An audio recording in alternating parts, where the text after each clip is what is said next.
اس کے بعد جب وہ پلیٹ فارم پہ میرا اصولی بنا پہ جانا چھوڑا میں نے اور اس سے تعلق ختم ہوا، تو پھر جنید بھائی نے مجھے تبلیغ کی طرف مائل کرنا شروع کیا. علی بھائی سب سے پہلے ہمیں اپنے بارے میں بتائیے کہ شوبز میں تو لوگ آنا چاہتے ہیں، وہ کہتے ہیں کہ مزے کی دنیا ہے، رنگینیاں ہیں، کیمرہ ہے، سیلفیز ہیں، پیسہ ہے، یہ سب تو بہت اچھا لگتا ہے. دوسرا چلر لگایا، اس میں نے بہت ساری چیزیں لرن کی، اس میں کوئی شبہ نہیں. سب سے پہلے تو میری نماز ریگولر ہوئی اس سے. ہم دونوں نے سب سے پہلے ایز اے ٹرینڈ سیٹر، یعنی یہ سارے بعد میں جیو وغیرہ اور ہم پہ اور جو جتنے بھی بڑے بڑے ماشاءاللہ میزبان آئے دینی اس میں وہ سب ہمارے بعد ہی آئے. ہم نے اس سے پہلے شروع کر دیا تھا وہ ٹرینڈ. شب جمعہ کے اندر وہ آپ حدیث سن رہے ہیں اور قرآن سن رہے ہیں، تو دو پولز تھے ایکچولی، اور ان میں سے کسی ایک کا مجھے انتخاب کرنا تھا.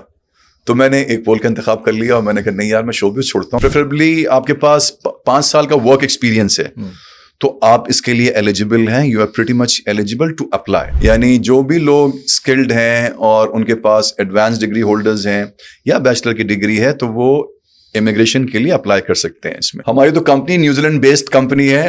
کم لوگوں کو پتا ہوگا اس بارے میں کہ koru is not an English word. Koru is New Zealand native language word. اور یہ 200 کا مطلب 200 لوگ نہیں، یہ فیملیز کے آف کورس یہ کسی کے 3 بچے ہیں، کسی کے 2 بچے ہیں، کسی کے 5 آپ نے بچے ہیں. تقریباً 1000 لوگوں کو پاکستان سے زندہ بھگانے میں کامیاب ہوئے ہیں آپ پچھلے 1 سال میں. تو you have to get that visa to go physically there and start seeking the job. تو لینگویج سب سے بڑا بیریئر ہے. تو جرمنی جیسی کنٹریز آپ کو آفر کر دیتی ہیں جابس ڈیفینیٹلی. تو اللہ کرے کہ ہمارے ملک میں بھی کوئی تاریخی ڈرامے بنے. آج بازار میں پا بجولا چلو، چشم نم جانے شوریدہ کافی نہیں، تہمت عشق پوشیدہ کافی نہیں. السلام علیکم جی، حافظ احمد پوڈ کاسٹ پہ خوش آمدید. اور آج کی پوڈ کاسٹ بہت ہی مزے کی ہونے والی ہے کیونکہ میرے ساتھ جو شخصیت موجود ہیں ہم ان سے یہ تو پوچھیں گے کہ وہ شوبز میں تھے اور شوبز کے ننگینیاں چھوڑ کے وہ بزنس کی طرف کیوں آئے، اور پھر ایسے بزنس کی طرف آج کل آپ نے بڑے مشہور ایک بات سنی ہوگی کہ پاکستان سے زندہ بھاگ. تو یہ لوگوں کو پاکستان سے زندہ بھگا رہے ہیں پوری دنیا میں. آپ آئی ٹی پروفیشنل ہیں، آپ فری لانسر ہیں، آپ انجینئر ہیں، کوئی بھی آپ کے پاس ڈگری ہے، 16 سالہ تعلیم ہے آپ کے پاس، تو آپ کس کس ملک میں جا سکتے ہیں، کس کس کنٹری کی آپ امیگریشن لے سکتے ہیں، کس کس کنٹری میں آپ اسٹوڈنٹ ویزا پہ جا سکتے ہیں، یہ سب کچھ آج ہم ان سے جانیں گے. اور یقیناً یہ بات بھی جانیں گے کہ شوبز کی دنیا چھوڑ کے بزنس کیوں شروع کیا اور اس میں ماشاءاللہ اتنے سکسیسفل کیسے ہوئے. میرے ساتھ موجود ہیں جناب علی افضل Khan sahab. Ali bhai thank you very much for your time. You are welcome. Ali bhai سب سے پہلے ہمیں اپنے بارے میں بتائیے کہ شوبز میں تو لوگ آنا چاہتے ہیں، وہ کہتے ہیں کہ مزے کی دنیا ہے، رنگینیاں ہیں، کیمرہ ہے، سیلفیز ہیں، پیسہ ہے، یہ سب تو بہت اچھا لگتا ہے. اپنے بارے میں پتہ نہیں کچھ، ابھی جاننے کی کوشش کر رہا ہوں کیونکہ وہ علامہ اقبال کا ایک شعر یاد آتا ہے کہ مدت سے تمنا ہے کہ اقبال کو دیکھوں کہ اس کی جدائی میں بہت اشک فشانی. واہ. اقبال بھی اقبال سے آگاہ نہیں ہے، کچھ اس میں تمسخر نہیں واللہ نہیں ہے. واہ. ڈھونڈتا پھرتا ہوں میں اقبال اپنے آپ کو، آپ ہی گویا مسافر آپ ہی منزل ہوں میں. تو خیر یہ تو ایک فلسفیانہ بات ہو گئی. لیکن بہرحال جیسے آپ نے تعارف کرایا کہ میں کوئی 20-22 سال میں نے اس ٹی وی انڈسٹری میں رہا، شوبز کو میں نے دیے اور بطور اداکار اور بطور میزبان میں نے کام کیا. آغاز ہوا کیونکہ میرا تعلق ایڈورٹائزنگ ایجنسی سے تھا، میں وہاں پہ کلائنٹ سروس میں جاب کرتا تھا تو میرا جانا آنا ہوتا تھا ٹیلی ویژن میں. ٹھیک ہے. تو مجھے یاد ہے کہ ایک دن مجھے بتایا کہ بھائی ایک یہاں پہ ایک سندھی ڈائریکٹر ہیں ہارون رن صاحب، جنہوں نے بڑے مارکت الآرا ڈرامے اپنے زمانے کے، جنگل اور دیواریں اور اس قسم کے اور ڈرامے بنائے تھے، کہ وہ ان کو ایک لڑکے کی تلاش ہے. اس زمانے میں لڑکا ہوتا تھا. تو میں نے کہا یار مجھے تو سندھی آتی نہیں ہے. تو کہنے لگے نہیں سندھی نہیں، وہ اردو ڈرامہ بنا رہے ہیں ہارون رن صاحب. تو میں نے کہا اچھا. میں نے جا کے چونکہ آڈیشن دیا وہاں پہ، اور چونکہ وہ سندھی ڈائریکٹر تھے تو میری اردو سے تھوڑے سے متاثر ہو گیا. کوئی اردو ڈائریکٹر ہوتے تو شاید نہ ہوتے، اس لیے کہ اس زمانے میں میری اردو اتنی اچھی نہیں تھی اور میں بہت تیز بولتا تھا. لیکن چونکہ وہاں پہ ان کی مادری زبان اردو نہیں تھی تو ان کو لگا کہ یہ لڑکا کر لے گا. تو اس طرح سے میں نے سب سے پہلا میری زندگی کا ڈرامہ زرد پتوں کا بن، جو کہ فیض صاحب کی ایک نظم زرد پتوں کا بن جو میرا دیس ہے، اس سے ماخوذ تھا وہ ڈرامہ. اور تو وہ ڈرامہ جو تھا وہ انہوں نے لکھا تھا, اللہ بھلا کرے, زائدہ حنا صاحبہ نے, جو کہ جون ایلیا مرحوم کی بیگم ہیں. اور وہ ڈرامے سے میرے فنی کریئر کا آغاز ہوا. اور اس کے بعد میرا اپنا خیال تھا کہ اب ڈراموں کی لائن لگ جائے گی میرے سامنے, وہی ایک لیکن ایسا کچھ نہیں ہوا. 4-6 مہینے تک کسی نے کال نہیں کی. اور پھر میں نے بڑی محنت کی اور کچھ اپروچ کی لوگوں کو, لیکن اس وقت تک میں کام کرتا رہا اپنے ایڈورٹائزنگ ایجنسی میں, کلائنٹ سروس کا کام کرتا رہا. اور پھر آہستہ آہستہ پھر یہ سلسلہ چل نکلا. اور پھر اس کو چھوڑنے کی کیا وجہ تھی؟ اور اس میں جنید جمشید بھائی کے ساتھ بھی آپ کا ایک تعلق رہا, بزنس میں آپ نے مل کے کیا, تو ان کا یا مولانا طارق جمیل صاحب کا کیا رول تھا اس میں؟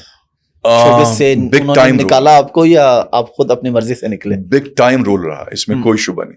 جنید بھائی سے میری واقفیت, دوستی تو میں نہیں کہوں گا, دوستی تو جب میں ان کے ساتھ اس کاروان میں شامل ہوا اور کچھ تبلیغ میں نے وقت لگایا تو میری دوستی ان سے قربت اور بڑھی. لیکن جنید بھائی چونکہ سنگر تھے, میں ایکٹر تھا, تو کہیں نہ کہیں ہماری ملاقات ہو جایا کرتی تھی. اور لیکن یہ کہ چھوڑنے کی وجہ یہ بنی کہ آہستہ آہستہ شروعات تو میری دین کی طرف. پہلی بات تو یہ ہے کہ اللہ کا شکر ہے بہت کہ ایک دینی ماحول ہم نے گھر میں دیکھا اپنا. میرا خیال ہے 7 نسلوں میں کوئی اس طرف نہیں آیا ہوگا میرے خاندان میں سوائے میرے. تو میرے بعد میرے اور بھائی بھی آئے, وہ ایک الگ بات ہے, لیکن اس سے پہلے کوئی نہیں تھا. تو ایک دینی ماحول تو تھا, یعنی اپنی جو ویلیوز تھیں وہ پتہ تھی کہ کیا ہماری ویلیوز ہیں, کیا ہماری باؤنڈریز ہیں, کیا ڈونٹس ہیں اور کیا ڈوز ہیں, کیا کرنا ہے کیا نہیں کرنا. لیکن صحیح معنوں میں پھر ایک پلیٹ فارم تھا الرحمن الرحیم. وہاں سے ہمارے یعنی ایک دین کا رجحان جو ہوا بڑھا, اور دین کو سمجھنے کا شوق اور پریکٹسنگ مسلمان کیسے ہو سکتے ہیں اس کا شوق بڑھا. وہاں بیٹھ کے ہم قرآن مجید کو, ہم سب لوگ بیٹھ کے وہاں قرآن مجید کو سمجھنے کی کوشش کرتے تھے, جیسے کہ ہم دوسری چیزوں کو سمجھنے کی کوشش کرتے ہیں. اور اس کے لیے مختلف قرآن مجید کو ہم کنسلٹ کرتے تھے, چاہے وہ انگریزی کا ہو, چاہے وہ اردو کا ہو. اردو میں بھی مختلف لوگوں کو, تاکہ کوئی ایسی بات نہ ہو کہ کوئی ایک ہی بات ہی ہو. اور جب سارے قرآن مجید میں ایک ہی بات سمجھ میں آتی تھی, اس کو پھر اپنے ایمان کا حصہ بناتے تھے. اس کے بعد پھر جب وہ کچھ عرصے کے بعد میرا وہاں پہ کچھ اصولی اختلاف کی بنا پہ میں نے پھر وہ پلیٹ فارم چھوڑ دیا. جنید بھائی کو پتا تھا, جنید بھائی کو چونکہ پی ٹی وی سے ایک زمانے میں جب رمضان کی ٹرانسمیشن شروع کی آفتاب عظیم صاحب نے, ہو سکتا ہے اس سے پہلے بھی ہوں, لیکن ایک کافی بڑے عرصے کے بعد میں نے بطور میزبان, میں اور ایک میرے اور دوست ہوتے تھے اور اس پلیٹ فارم میں وہ بھی شامل تھے, فرحان علی آغا صاحب, ہم دونوں نے سب سے پہلے ایز اے ٹرینڈ سیٹر, یعنی یہ سارے بعد میں جیو وغیرہ اور ہم پہ اور جو جتنے بھی بڑے بڑے ماشاءاللہ میزبان آئے دینی اس میں, وہ سب ہمارے بعد ہی آئے. ہم نے اس سے پہلے شروع کر دیا تھا وہ ٹرینڈ, اور وہ 2 گھنٹے کی لائیو ٹرانسمیشن ہم کرتے تھے رمضانوں کی. آفتاب عظیم صاحب اللہ ان کو غریق رحمت کرے, وہ اس کے میزبان تھے, اس کے ڈائریکٹر تھے. اور وہ بڑا پروگرام ہمارا, کیونکہ ہم لوگ جیسے میں سوٹ میں بیٹھا ہوں ابھی, ایسی سوٹڈ بوٹڈ بیٹھتے تھے. اور اس وقت تو میں بھی کلین شیو تھا اور وہ بھی کلین شیو تھے, فرحان علی آغا بھی. البتہ جو علماء آتے تھے ہمارے پاس پاکستان کے, وہ سارے بڑے ماشاءاللہ جیت قسم کے علماء پاکستان کے آتے تھے. تو چونکہ ہم خود بھی اسٹوڈنٹ تھے قرآن مجید کے, تو ہم ان سے صرف میزبانی کا یعنی just for the sake of میزبانی سوال نہیں کرتے تھے, ان سے بڑے انٹلیکچوئل سوال کرتے تھے اور سیکھنے کی کوشش کرتے تھے. اور کبھی کبھی وہ تھوڑے سے اس سے وہ پریشان بھی ہوتے تھے کہ یار یہ سوال انہوں نے کر لیا قرآن سے.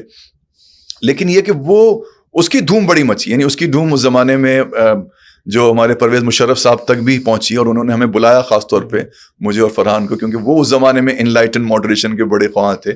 تو ان کو لگا ہوگا کہ بھائی یہ لوگ کر سکتے ہیں انلائٹن ماڈریشن کا کام اچھا. تو خیر یہ سلسلہ ہمارا رہا. اس کے بعد جب وہ پلیٹ فارم پہ میرا اصولی بنا پہ جانا چھوڑا میں نے اور اس سے تعلق ختم ہوا, تو پھر جنید بھائی نے مجھے تبلیغ کی طرف مائل کرنا شروع کیا. تو میری ایک عادت رہی ہے کہ میں ہر چیز کو یعنی باہر کنارے پہ کھڑے ہو کے نہیں دیکھتا. میں چاہتا ہوں کہ تھوڑا سا اس کے اندر جانا چاہیے اور اس کو غوطہ لگانا چاہیے اور دیکھنا چاہیے اندر کیا ہے. تو تبلیغ میں بھی یہ معاملہ تھا. شروع میں کچھ شب جمعہ کے بعد, پھر وہ 3 دن لگے, اور 3 دن کے بعد ہم نے قصد کر لیا چلے کا, 40 دن کے لیے جائیں گے. قطع نظر اس کے کبھی گئے نہیں تھے, کبھی یہ نہیں پتا تھا کہ اپنا بیڈ روم نہیں ہوگا, اور جب اپنی فیملی نہیں ہوگی اور بیوی بچے بھی نہیں ہوں گے اور اپنا ریسٹ روم بھی نہیں ہوگا, تو پھر کیسی گزرے گی, ہمیں تو پتہ ہی نہیں تھا. اور ہم نکلے چلے پہ, ایک چلہ لگایا ماشاءاللہ, دوسرا چلہ لگایا, اس میں میں نے بہت ساری چیزیں لرن کی, اس میں کوئی شبہ نہیں. سب سے پہلے تو میری نماز ریگولر ہوئی اس سے, جو پہلے نہیں تھی, اور قرآن کو سمجھنے کا موقع ملا مجھے. میں نے یاسین شریف یاد کی اسی دوران, جو میں روزانہ کا میرا ایک وظیفہ ہے. بہت کچھ سیکھا. اور پھر جنید بھائی, ایک دن میں نے سوچا, بڑا عجیب ہوتا تھا. آپ خود سوچئے کہ اگلے دن آپ جا رہے ہیں تو آپ ڈرامے کے اندر ہیں, وہی ماحول ہے, اور آپ ایک رومانٹک ہیرو بھی ہیں, اور آپ ایک رومانٹک ڈائلاگ بول رہے ہیں, اور رات کو بیٹھے ہیں تو آپ شب جمعہ کے اندر وہ آپ حدیث سن رہے ہیں اور قرآن سن رہے ہیں. تو دو پولز تھے ایکچولی, اور ان میں سے کسی ایک کا مجھے انتخاب کرنا تھا. تو میں نے ایک پول کا انتخاب کر لیا, اور میں نے کہا نہیں یار, میں شوبز چھوڑتا ہوں, کیونکہ یہ ماحول مجھے بڑی, اس سے ایک وہ جو میں نے پلیٹ فارم چھوڑا تھا اور ایک روحانی تشنگی رہ گئی تھی, وہ اس سے میری آہستہ آہستہ میری روح کو سکون ملا اور مجھے بہت اچھا لگا. تو یہ وجہ بنی شوبز چھوڑنے کی کہ میں تھوڑا سا دین کی طرف میرا رجحان ہو گیا تھا, اور میں نے کہا کہ یار اب یہ کام سمجھ میں نہیں آ رہا, مجھے نہیں کرنا چاہیے. جو کہ بعد میں میں بتاؤں آپ کو, عجیب سی بات ہے کہ جب مولانا کو میں نے بتائی یہ بات بعد میں کہ میں نے چھوڑ دیا, لیکن چھوڑنا آسان نہیں ہوتا. بالکل. اور خاص طور پہ مجھ جیسے ایکٹر کے لیے جو کہ بہت کام کر رہا ہو, ایک ساتھ 3 4 ڈرامے چل رہے ہوں بیک وقت اس کے لیے, تو اس کو کیسے چھوڑ دے گا وہ, ایک دم ایسے تو نہیں چھوڑے گا نا. تو میں نے 6-8 مہینے پہلے ارادہ کیا تھا, نیت کی تھی, دل میں کسی کو نہیں بتایا تھا کہ میں چھوڑوں گا, بس اللہ کو پتا تھا اور مجھے پتا تھا. اور اس کے بعد آہستہ آہستہ میں نے پھر کام پکڑنا, یعنی دوسرے کام میں نے نہیں لیے. ٹھیک ہے. جو کانٹریکچولی میں باؤنڈ تھا تو میں I was just fulfilling my commitments, اور اس کے علاوہ میں نے کوئی کام نہیں لی. اس طرح 6-7-8 مہینے مجھے لگے اپنی کمٹمنٹ سے نکلنے میں. اب ہم آتے ہیں جو آپ کا بزنس ہے, آپ کے کام کی طرف.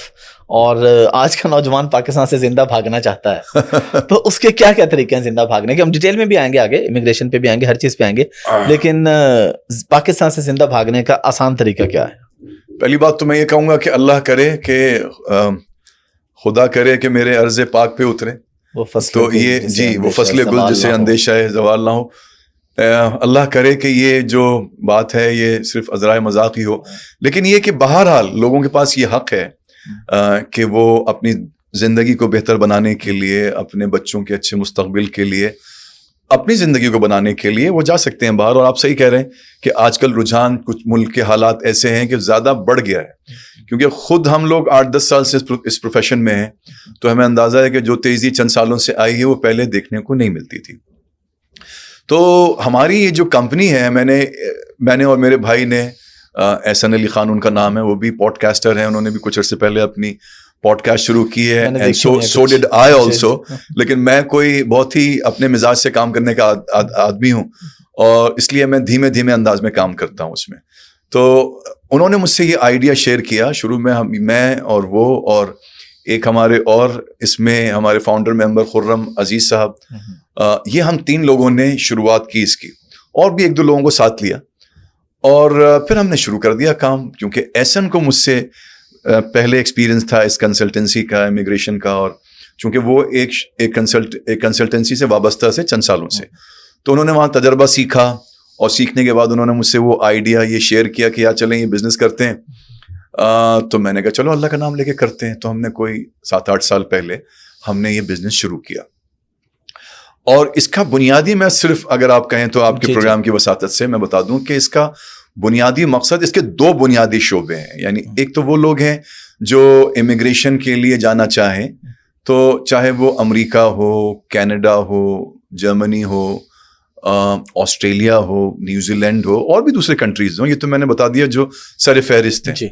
تو اگر ان کنٹریز میں کوئی اسکلڈ ورکر جانے کے لیے انٹرسٹڈ ہے, اگر اسکلڈ ورکر نہیں بھی ہیں آپ, اور آپ کے پاس ریکوائرڈ ایجوکیشن نہیں بھی ہے, اور آپ ایز این انٹرپرینور جانا چاہتے ہیں, آپ ایز اے بزنس مین جانا چاہتے ہیں, آپ کے پاس سرمایہ ہے جس کی منی ٹریل کو آپ ٹرانسپیرنٹلی آگے ایز این ایویڈنس دکھا سکتے ہوں, تو پھر آپ وہاں پہ کاروبار کر سکتے ہیں, امریکہ میں بھی, کینیڈا میں بھی, اور بھی دوسری کنٹریز میں. تو ایک تو بنیادی شعبہ یہ ہے. اور دوسرا یہ ہے کہ جو اسٹوڈنٹس جانا چاہتے ہیں ہمارے ملک کے, چاہے وہ گریجویشن کرنے کے لیے یا پوسٹ گریجویشن کرنے کے لیے, اعلیٰ تعلیم کے لیے, تو ان کے لیے بھی ہماری کمپنی یہ خدمات سر انجام دیتی ہے. اچھا, اس کی ہم تفصیل میں آئیں گے کہ امریکہ میں کیا طریقہ ہے امیگریشن کا, کینیڈا میں. یہاں پہ میں چاہ رہا ہوں تھوڑی سی ہم ذرا فراڈ پہ بات کر لیں. بہت سارے کنسلٹنٹس پاکستان میں ہیں اور یقیناً بہت سارے اچھا کام بھی کر رہے ہیں, لیکن بہت سے ایسے بھی ہیں جن کا ہم نے دیکھا کہ جی وہ بس پیسے لے رہے ہیں, اس کے بعد نہ ان کا آفس ملا ہے نہ وہ کبھی ملے ہیں. تو اس کے اندر کس قسم کے فراڈز ہوتے ہیں, اور لوگوں کو جب بھی وہ کسی بھی کنسلٹنٹ کے پاس جائیں کیا چیزیں مائنڈ میں رکھنی چاہیے؟ بالکل, بہت اچھا سوال کیا آپ نے. اور میں بتاؤں آپ کو کہ اللہ نے جو ہمیں کامیابی دی ہے اس میں بنیادی وجہ یہ ہے کہ ہمیں تھوڑا سا اچھا کام کر کے ہم بالکل ہی ڈسٹنگوش ہو گئے ان لوگوں سے. کیونکہ یہ بات, اچھا ہم خود بھی فراڈ کا شکار ہوئے. میں بتاؤں آپ کو ایز اے کنسلٹنٹ, جب ہم آئے اس میں تو شروع میں ہمارے ساتھ نئے تھے چونکہ, اور اتنا تجربہ نہیں تھا اور اتنے ریسورسز بھی نہیں تھے. تو شروع میں جو لوگ تھے تو کسی کا کریڈٹ کارڈ ہم نے استعمال کرنا شروع کیا اپنی کنسلٹنسی کے لیے, جو آپ کو پتا ہے کہ کینیڈا کے اندر جو فیسز دی جاتی ہیں آن لائن کارڈ سے پے کرنا ہوتا ہے کہ وہاں پہ ایجوکیشن کے لیے جو ایجوکیشنل کریڈینشیل اسسمنٹ کے لیے ڈفرینٹ آتھورائزڈ ان کے ایکریڈیٹڈ ان کی یونیورسٹیز ہیں, ان کو پے کرنا ہوتا ہے. تو شروع میں ہم نے, ہمارے ساتھ ایک صاحب ہولی ہے اور ان کا کریڈٹ کارڈ ہم نے استعمال کرنا شروع کر دیا. اور اس زمانے میں جب کوئی 10-15 لاکھ کی یعنی رقم بن گئی, جو 8-10 سال پہلے ہمارے لیے ایک بہت اہمیت کا حامل تھی, تو پتہ چلا کہ جناب وہاں سے وہ کسی نے واپس کلیم کرنا شروع کر دیا وہ کریڈٹ کارڈ ہولڈر نے. اور آہستہ کیونکہ 45 ڈیز کا وقت ہوتا ہے, اور آہستہ ہمارے وہ کلائنٹس کی یعنی دوبارہ سے ہم وہیں پہ کھڑے تھے. تو پھر ہم نے اس کو بلایا, اس نے بولا نہیں میں نے اپنا کریڈٹ کا استعمال نہیں کیا, میں نے کسی اور کو کیا. اس کو ہم نے کیا, اس کو گریب کیا, اس کو پکڑا, پھر باقاعدہ لٹیگیشن میں ہم گئے, اور اس طرح سے جا کے ہم خود پرسنلی ہم ایز اے کورو کنسلٹنٹ اس فراڈ سے گزرے, اور ہم نے کوشش کی. کچھ تو ہم نے ریکور کر لیا اس میں, لیکن کچھ نہیں کر پائے. تو یہ آپ بالکل صحیح کہہ رہے ہیں کہ بہت زیادہ اس کے اندر فراڈولنٹ ایکٹیویٹیز ہوتی ہیں اور لوگ کرتے ہیں, اور بہت ہی سوچ سمجھ کے اور عقل اور شعور کے ساتھ یہ فیصلہ کرنا چاہیے. اور یہی وجہ ہے کہ کورو کنسلٹنٹ کی اب تک کراچی کے علاوہ کوئی برانچ نہیں ہے. وجہ یہ کہ ہمیں اور شہروں سے, لاہور سے, اسلام آباد سے, پشاور سے لوگ کہتے ہیں کہ کیونکہ اللہ کا شکر ہے ہماری اب پاکستان میں ایک نام ہے, اور خاص طور پہ یہ جو امیگریشن کا پروگرام ہے EB2 is employment based second preference.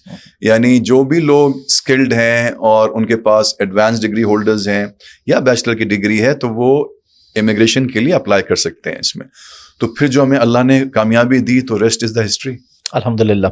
اب ہم آتے ہیں تھوڑا ٹیکنیکل چیزوں پہ, ہم کہہ لیں کمپلیٹ ڈیٹیلس میں. EB2 ویزا کی بھی آپ نے بات کی, کون اس کو اپلائی کر سکتا ہے, کتنی دیر کا پروسیس ہے, یہ بنیادی سوال ہے ہر پاکستان کے, اور کتنی اس پہ اس کی کاسٹ آتی ہے, اور گارنٹی کیا ہے کہ کام ہوگا یا نہیں ہوگا؟ بہت اچھا سوال کیا آپ نے. سب سے پہلے تو اس کے لیے جیسے ہمارے جو امیگریشن اسسٹنٹس ہیں یا امیگریشن کاؤنسلرز ہیں جو کاؤنسلنگ کرتے ہیں, سب سے بنیادی بات یہ ہوتی ہے کہ وہ اسسمنٹ کرتے ہیں, ایویلویشن کرتے ہیں کہ آیا کہ آپ اس کے لیے ایلیجیبل ہیں بھی کہ نہیں. ٹھیک ہے. تو جو بیسک ایلیجیبلٹی کرائٹیریا ہے وہ تو یہی ہے کہ آپ کے پاس ایڈوانس ڈگری ہو, ماسٹرز کی ڈگری ہو, یا آپ کے پاس کوئی ڈاکٹریٹ کی ہو, آپ نے PhD کی ہو. اور اس کے ساتھ انہوں نے خود ہی ایک آسانی دی ہے کہ اگر آپ کے پاس PhD کی ڈگری نہیں بھی ہے یا ماسٹرز کی ڈگری نہیں بھی ہے, تو اگر آپ بیچلر کی ڈگری آپ پوزیس کرتے ہیں 16 ایئرز بیچلر, مگر وہ 2 سال 14 سال والا نہیں, آنرز ڈگری جو ہے, آنرز ڈگری, اگر آپ کے پاس 16 ایئرز کی ایجوکیشن ہے اور پریفریبلی آپ کے پاس 5 سال کا ورک ایکسپیرینس ہے, تو آپ اس کے لیے ایلیجیبل ہیں. You are pretty much eligible to apply. ابھی ہم سلیکشن کی بات نہیں کر رہے ہیں, ابھی ایلیجیبلٹی کرائٹیریا کی بات کر رہے ہیں, کیونکہ یہ 2 باتیں ہیں. ایک تو یہ ہوتا ہے کہ آپ انٹرویو دینے کے لیے ایلیجیبل ہیں کہ نہیں, اور دوسری بات یہ ہے کہ آپ کا انٹرویو کامیاب ہوا کہ نہیں. یہ 2 الگ الگ باتیں ہیں. تو شروع کے اندر بیسک کرائٹیریا یہی ہے کہ آپ کے پاس ماسٹرز کی ڈگری ہو یا آپ کے پاس 16 سال کی بیچلر کی ڈگری ہو, اور اس کے ساتھ آپ کے پاس 4-5 سال کا ایکسپیرینس ہو, تو آپ ایلیجیبل ہیں. اچھا, یہ پہلی کیٹیگری ہے EB2 کی. ٹھیک ہے. اس کی جو دوسری سب کیٹیگری ہے وہ ہے ایکسیپشنل ایبلٹی کے لوگ, people who have some sort of exceptional ability, اور in the field of science, arts and business. ٹھیک ہے. تو سائنٹیفکلی اگر آپ سمجھتے ہیں کہ آپ نے کوئی ایکسیپشنل کام کیا ہے, اپنی کچھ سروسز ایسی دی ہیں سائنٹیفک فیلڈ کو جو کہ قابل قدر ہیں, یا آپ نے آرٹس کے اندر آپ کوئی آرٹسٹ ہیں, اور آرٹس کا اسپیکٹرم پھر بہت بڑا ہے, یعنی اس میں میوزیشینز بھی آ گئے, ایکٹرز بھی آ گئے, اس کے اندر آرٹسٹ بھی آ گئے, پینٹرز بھی آ گئے, جو اسکلپچر بناتے ہیں وہ لوگ بھی آ گئے, یعنی سب قسم کے آرٹ. لیکن you have to be exceptional, not every musician, not every singer, not every actor.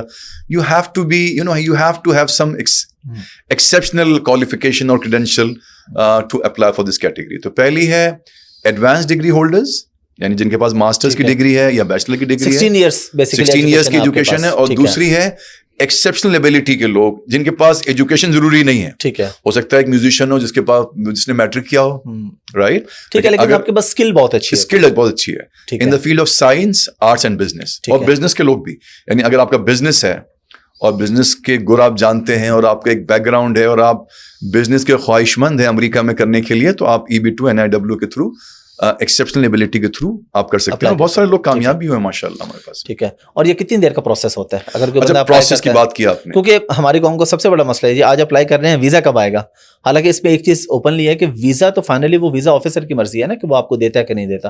جو آپ نے پہلے بات کی کہ ایلیجیبلٹی علیحدہ چیز ہے اور اپروو ہوتا ہے یا اپروو نہیں ہوتا وہ ایک علیحدہ چیز ہے. تو ویسے کتنی دیر کا پروسیس ہے اور دیکھیں یہ بات بالکل صحیح کہہ رہے ہیں آپ کہ یہ بہت ضروری ہے considering the fact in mind کہ امیگریشن پروسیس ہے. جی جی بالکل. اور آپ کو پتا ہے کہ آج کل جو وزٹ ویزے کے لیے جو کہ ایک نان امیگرینٹ ویزا ہے, آپ کو صرف آپ جاتے ہیں آپ کو 1 سال کا یا 5 سال کا ویزا دیتے ہیں جس میں آپ کو میکسیمم 6 مہینے کا اسٹے ملتا ہے. اس میں بھی ابھی کچھ عرصے پہلے تک 1 سال کی ویٹنگ تھی اس میں, جو اب جا کے انہوں نے تھوڑا سا ایکسپیڈائٹ کیا اس کو, تو اب 4 سے 6 مہینے لگتے ہیں اس میں. لیکن یہ کہ یہ چونکہ امیگریشن پروسیس ہے, اس کے اندر باقاعدہ پٹیشن فائلنگ ہوتی ہے. اس میں ایسا نہیں ہے کہ صرف ایمبیسی یا کاؤنسلر ڈیسائیڈ کرے گا. اس میں USCIS یعنی United States citizenship and immigration services, جو کہ امیگریشن کا ڈپارٹمنٹ ہے, ادارہ ہے, works under the supervision of homeland security ان کی, تو اس کے تحت کام کرتے ہیں. یہاں پہ باقاعدہ اگر آپ ایلیجیبل ہیں تو ایک پیپر بیسڈ پٹیشن فائل ہوتی ہے. ٹھیک ہے, اور اس کے ساتھ اور بھی کچھ جو ڈاکومنٹس ہیں جس میں لیبر سرٹیفکیٹ ویسے تو ویو کیا ہوا ہے لیکن پھر بھی وہ انکمپلیٹ جاتا ہے. ٹھیک ہے, اور بھی کچھ چیزیں ہیں جو جاتی ہیں اس کے ساتھ. تو یہ پٹیشن فائل ہوتی ہے سب سے پہلے USCIS میں. پٹیشن فائل ہونے میں آج کل چونکہ اب اللہ کا شکر ہے ہمارے پاس بھی بیک لاگ آ گیا ہے, یعنی کوئی کلائنٹ ہمارے پاس آئے تو ایسا نہیں ہے کہ اگلے ہفتے ہم اس کی بھیج دیں گے. تو کیونکہ USCIS نے تو رکھا ہوا ہے کہ اگر آپ چاہتے ہیں پریمیم پروسیسنگ کرنا تو ان کو پھر آپ $2,500 ایکسٹرا پے کریں. ٹھیک ہے, تو پھر وہ آپ کے یعنی پٹیشن کا فیصلہ 2-3 ہفتے میں کر دیں گے. ٹھیک ہے, ورنہ جو آفیشیل ٹائم انہوں نے رکھا ہے پٹیشن کی اپروول میں, وہ 3 مہینے سے لے کے 9 مہینے. ٹھیک ہے, رائٹ.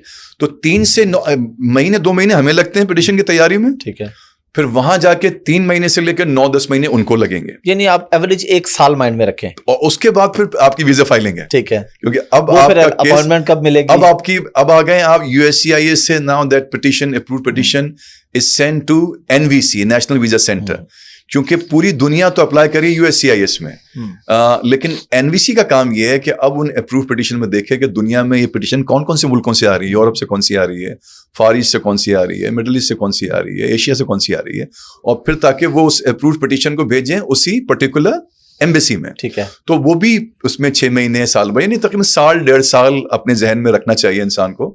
اگر امیگریشن کے لیے اپلائی کرے تو لگ سکتے ہیں اس میں. ٹھیک ہے, اور آپ سے کانٹیکٹ کرنے کے لیے کیا طریقہ کار ہے, کوئی ویب سائٹ آپ کی یا کوئی ایسا کوئی نمبر, کوئی کانٹیکٹ ڈیٹیلس؟ جی سب سے پہلے تو یہ کہ اللہ کا شکر ہے کہ ہم نے چونکہ بینگ میڈیا پرسن, میں نے خود بھی کوشش کرتا ہوں گائے بگائے. میں نے اپنی پوڈ کاسٹ شروع کی علی افضل خان پوڈ کاسٹ کے نام سے. خیر اس میں تو میں اپنے یہ پروفیشنل چیزیں نہیں شیئر کرتا, لیکن دی کریڈیبل ایڈوائس کے نام سے ہمارا ایک چینل بنایا ہم نے سوشل میڈیا کے لیے. اس میں گاہے بگاہے میں اپنی پروموشنل ویڈیوز شیئر کرتا رہتا ہوں. ٹھیک ہے, تو ایک تو یہ طریقہ ہے کہ اگر وہ چاہیں تو کورو کنسلٹنٹس کو ویب سائٹ بھی ہے, سوشل میڈیا پہ بھی مل جائے گا.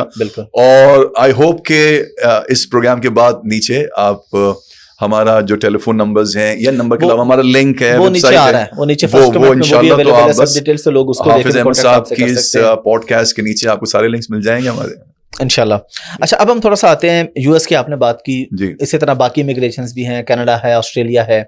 کینیڈا کی اگر ہم امیگریشن کی بات کریں, اس کے لیے کیا بیسک ریکوائرمنٹس ہیں, اس کے لیے کتنا ٹائم پروسیس ہے, کیا طریقہ کار ہے؟ دیکھیں کینیڈا کے اندر جو بنیادی طور پہ ان کے دو بڑے پروگرام, ویسے تو کئی پروگرامز ہیں ان کے, ٹھیک ہے, لیکن 2 طرح سے آپ امیگریشن اپلائی کر سکتے ہیں. ایک تو ان کا